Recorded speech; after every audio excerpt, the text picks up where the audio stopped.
जय जय रघुवीर समर्थ.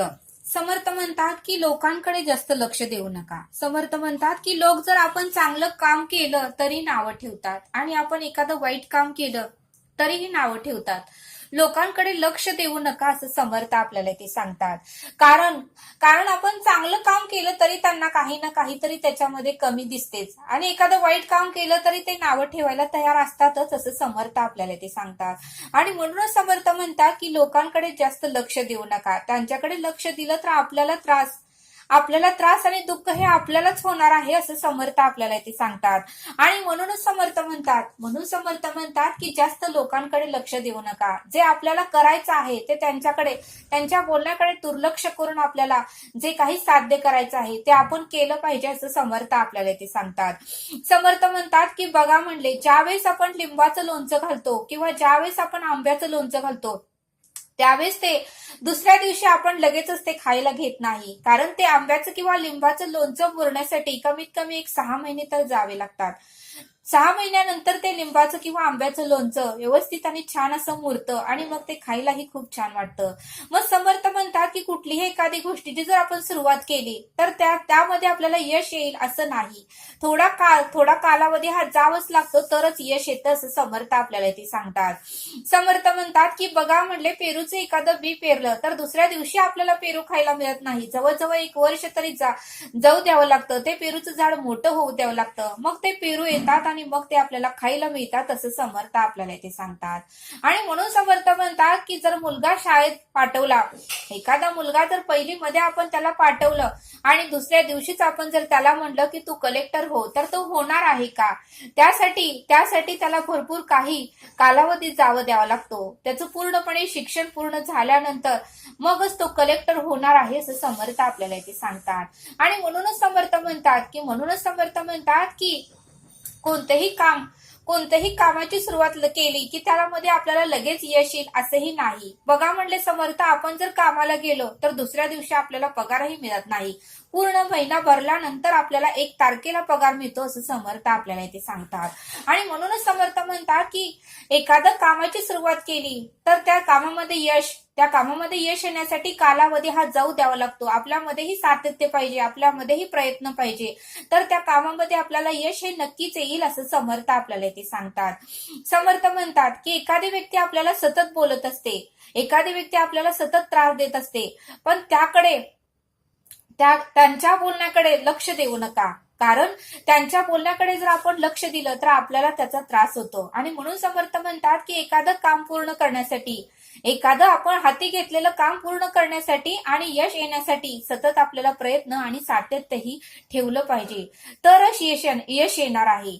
आणि बघा म्हणले समर्थ, आज कामाला लागलो तर उद्या त्या कामात लगेच आपल्याला यश येणार नाही. त्यासाठी कडी मेहनत करावीच लागते. दुसऱ्याच्या बोलण्याकडे दुर्लक्ष केलं तरच आपण जे काम करत आहोत त्यामध्ये आपल्याला यश मिळणार आहे असं समर्थ आपल्याला ते सांगतात. आणि ते समजावून सांगण्यासाठी समर्थ आपल्याला एक छोटेसे कथा सांगतात. समर्थ म्हणतात की एका गावामध्ये एक मुलगा आणि आई दोघच राहत होते. त्यांची गरीब परिस्थिती होती. त्यांच्याकडे 5 एकर शेती होती. आईचंही पायाला चालता येत नव्हतं. आईला पायाला जखम झाली होती. त्यामुळे तो मुलगा जो लहान होता तो शाळा शिकून यायचा आणि शेतीतली सगळी काही कामं करायचा. असं करत करत तो मुलगा 12वीला गेला आणि 12वीला गेल्यानंतरही त्याला भरपूर काम शेतीचं असायचं. गुरंढोरं असल्यामुळे त्याला त्या मशीनच्या धारा काढावं लागायच्या, डेअरीमध्ये जाऊन दूध द्यावं लागायचं, नांगरणी करावं लागायची, पेरणी करावं लागायची. तो एकटाच घरात मोठा असल्यामुळे त्याला भरपूर काही कामं करावी लागायची. असं करत करत तरीही तो सगळी कामं करून अभ्यास करायचा. एखाद्या झाडाखाली जाऊन किंवा कुठे मिळेल तिथे जाऊन तो अभ्यास करत होता. गावातले लोक त्याचं फार कौतुक करत होते. त्याचं नाव आनंद होतं. गावातले लोक म्हणायचे की आनंद खरंच उत्तम आणि गुणी मुलगा आहे आणि खरंच त्याचं कौतुक करावं तेवढं थोडंच आहे. आईच्या पायाला लागलेला आहे, आईला चालता येत नाही म्हणून घरातली सगळी कामं करून तो आपलं शिक्षण पूर्ण करत आहे आणि थोडा सुद्धा तो वेळ वाया घालवत नाही. आणि आता तर 12वीला ह्याला भरपूर टक्के मार्क पडणार आणि खरंच आनंदचा पहिला नंबर येणार असं बरेच जण कौतुक करत होते. पण बाकीच्या मुलांना मात्र आनंदाचं कौतुक केलेलं वाईट वाटायचं. आनंदाचं का कौतुक करतात आनंद काय एवढा शहाणा लागून गेलाय, त्याच्यामध्ये एवढं काय आहे, आम्ही का नाही करत, आम्ही पण पहिला नंबर काढूच की, त्याच काय एवढं कौतुक चालू आहे, असं बाकीच्या मुलांना वाटायचं. त्यावेळेस मात्र बघा म्हणले, कालांतराने 12वीची परीक्षाही झाली आणि 12वीची परीक्षा झाल्यानंतर थोड्या दिवसांनी तो रिझल्टही लागला. पण रिझल्ट लागल्यानंतर मात्र आनंद आनंद हा इंग्रजी विषयामध्ये फेल गेला. त्याला इंग्रजी विषयामध्ये 30च मार्क पडले, 35 मार्काला पास होतं. त्यावेळेस मात्र आनंद खूप रडला आणि गावातली जे काही मुलं पास झाली होती ते मात्र आनंदला बरेच काही बोलू लागलं. स्वतःला शहाणा समजत होता, सगळेजण कौतुक करत होते. बघ आता काय दिवे लावलेस रे तू, आणि तूच एका विषयामध्ये फेल गेलाय, आम्ही मात्र बघ किती उत्तम गुणाने आम्ही पास झालेलो आहे. आणि बघ गावकरी लोक मात्र तुझं कौतुक करत होते आणि ही गुण तू दाखवली. काय होतं तुझ्यामध्ये, गट काय आहे, तू करतोयस काय, आणि बाकी लोक मात्र तुझंच कौतुक करत होते. आम्ही तर पास होऊन दाखवलं पण तू मात्र नापास झालास, असं त्याला बरेच बोलू लागले. मग मात्र त्याचं मन आतल्या आत खात होतं, कारण तो घरातली सगळी कामं करत होता, त्यामुळे त्याला अभ्यासाला वेळ मिळत नव्हता. त्याची ही काहीही चूक नव्हती, कारण तो हुशार होता. कधी कधी त्याला कॉलेजला जायलाही टाइम मिळत नव्हता. जे काही वेळ मिळेल त्याच्यामध्ये तो नोट्स काढून अभ्यास करत होता. मग मात्र इतकी मुलं त्याला बोलत होते, इतकी गावातली लोक त्याला बोलू लागले की त्याला एवढं निगेटिव्ह त्याच्या मनामध्ये विचार येऊ लागले. आणि मग मात्र त्याने ठरवलं की आपण आतला मारुतीच्या मंदिरात जाऊन महाराजांना या प्रश्नाचं उत्तर विचारायचं. त्या गावामध्ये मारुतीचं असं मोठं मंदिर होतं आणि त्या मारुतीची पूजा ते महाराज करत होते आणि तेथेच ते राहिलाही होते. त्यावेळेस आनंदाने निश्चय केला की आपण आता ह्या सिच्युएशन मध्ये कसं वागायचं हे महाराजांनाच विचारूया. आणि त्यावेळेस आनंद महाराजांकडे गेला आणि महाराजांना म्हणाला, महाराज आज मी खूप दुःखी आहे आणि मला एका प्रश्नाचं उत्तर हवं आहे. त्यावेळेस महाराज म्हणाले की बोल बाळा, तुला कुठल्या प्रश्नाचं उत्तर देऊ मी कुठल्याही प्रश्नाचं उत्तर देण्यासाठी मी तयारच आहे, तू फक्त बोल, तुला काय त्रास होत आहे.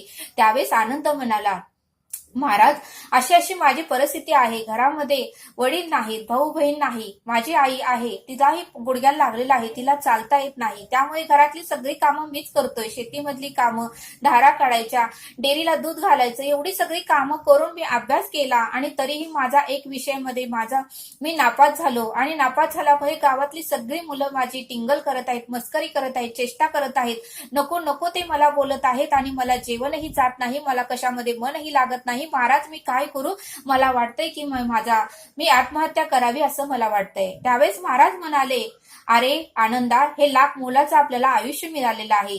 83,999 योनी फिरून आपल्याला हा मनुष्य जन्म मिळाला आहे, याचं तुला सार्थक करता आलं पाहिजे. एवढ्याशा संकटातून तू माघार घेऊ नकोस, असा टोकाचा पाऊल तू कधीही उचलू नकोस. मी तुला एक उपाय सांगतो, ते तू कर. त्यावेळेस आनंदला आनंद झाला. आनंद म्हणाला, महाराज काय उपाय आहे. त्यावेळेस महाराज म्हणाले, तू काही काळजी करू नको, तू हा तांब्या घे आणि हे तांब्या भरून दूध तू घ्यायचं आणि कुठं तू जात आहेस त्या ठिकाणी हे तांब्या भरून दूध घेऊनच जायचं. फक्त लक्ष द्यायचं की ह्या तांब्यातल्या दुधाचं एक ठिपकाही खाली सांडू द्यायचं नाही आणि त्याकडेच लक्ष द्यायचं, कोणाकडेही लक्ष द्यायचं नाही. दुधातल्या तांब्यामधले दूध त्यामधला एक टिपकाही सांडू द्यायचा नाही. उत्तमाचं जे ते काम करायला चाललंय तिथे ते दुधाचा तांब्या घेऊनच यायचं आणि काम करून दुधाचा भरलेला तांब्या घरी घेऊनच यायचं. आणि त्यावेळेस आनंद म्हणाला, ठीक आहे. आणि मग आनंद असंच करू लागला. जे ते काम आहे ते दुधाचा तांब्या घेऊन जायचा आणि ते काम पूर्णच करून यायचा. ज्यावेळेस तो तांब्या दुधाचा भरून घेऊन जायचा त्यावेळेस मुलं त्याला येता जाता टोमणे द्यायची, मस्करी करायची, हसायची, त्याला खिजवायची, त्याला नाही नाही ते बोलायची. पण आनंदाने मात्र त्यांच्या बोलण्याकडे लक्षच दिलं नाही. त्याचं पूर्णपणे लक्ष त्या तांब्यातील दुधातच होतं, कारण दुधाचा एक टिपकाही गुरुदेव म्हणले सांडू द्यायचं नाही. आणि त्यांनी सगळ्यांच्या बोलण्याकडे दुर्लक्ष करून फक्त दुधाकडेच लक्ष दिलं. आणि असं करत करत 3-4 दिवस झाल्यानंतर तो आनंद महाराजांकडे गेला आणि महाराज म्हणाला, मी 3 दिवस झालं दुधाचा एक टिपकाही सांडला नाही, पूर्णपणे लक्ष माझं दुधाकडेच होतं. त्यावेळेस महाराज म्हणाले, अरे बाळा, मी तुला हेच सांगतोय की तू तू फक्त दुधाकडेच लक्ष दिलं, तसं तू तू तू आता इथून पुढे तू तुझ्या शिक्षणाकडेच लक्ष दे. दुसरे लोक काय म्हणतात, काय बोलतात याकडे तू लक्ष देऊ नको. तुझं स्वप्न पूर्ण करण्याकडेच तू लक्ष दे. तुला जे काही साध्य करायचंय त्याच्याकडेच तू लक्ष दे. लोक काही चांगलं केलं तरी बोलतात, वाईट केलं तरी बोलतात. आणि मग मात्र आनंदाच्या डोक्यामध्ये प्रकाश पडला आणि आनंदाने महाराजांना पाया पडला आणि तो तिथून निघून गेला. बघा म्हणले समर्थ, या बोधातून आपल्याला हे शिकायला मिळतं की लोक चांगलं केलं तरी नावं ठेवतात, वाईट केलं तरी नावं ठेवतात. लोकांकडे लक्ष देऊ नका. आपल्याला जे साध्य करायचं आहे ते आपण साध्य केलंच पाहिजे. आपण जे काम करत आहे त्या कामामध्ये आपल्याला लक्ष देऊन ते काम करता आलं पाहिजे. प्रयत्न ठेवता आले पाहिजेत, सातत्य ठेवता आलं पाहिजे. तर त्या कामामध्ये आपल्याला यश हे नक्कीच मिळतं असं समर्थ आपल्याला ते सांगतात. समर्थ म्हणतात की यश हे लगेच मिळत नाही, पण एक दिवस मात्र नक्कीच मिळतं असं समर्थ आपल्याला ते सांगतात. आणि म्हणूनच समर्थ म्हणतात की लोकांकडे लक्ष देऊ नका, आपल्या कामाकडे लक्ष द्या. कारण लोकांकडे लक्ष दिलं तर मनस्ताप होईल आणि कामाकडे लक्ष दिलं तर आनंद होईल असं समर्थांनी या बोधातून आपल्याला समजावून सांगितलं. तरी हा व्हिडिओ आवडल्यास सबस्क्राईब करा. भेटूया पुढील भागात. धन्यवाद. जय सद्गुरू.